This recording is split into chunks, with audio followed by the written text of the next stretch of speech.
नमस्कार मंडळी, राम राम, स्वामी ओम.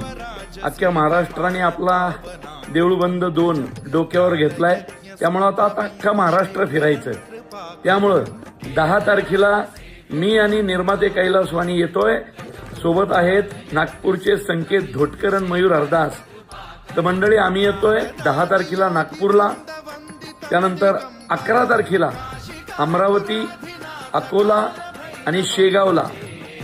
मग 12 तारखेला जळगाव, एरंडोल, पाचोरा, मालेगाव, चाळीसगाव, धुळे आणि नंतर येतोय मुक्कामी नाशिकला आमच्या अभय शेठ नेरकरांकडे. मग नाशिकमध्ये नाशिक, त्यानंतर कोपरगाव, शिर्डी, लोणी करत करत पुण्याला. तर चला मित्रांनो, सिनेमा महाराष्ट्राचा आहे तर मग अख्खा महाराष्ट्र फिरलाच पाहिजे. येणार प्रत्येक गावात, प्रत्येक थिएटरला. धन्यवाद मंडळी, धन्यवाद. असंच प्रेम राहू द्या देऊळबंदावर. आता 75च्या जवळ चाललोय, लवकरच 100 करू. अख्खा महाराष्ट्र फिरणार मंडळी.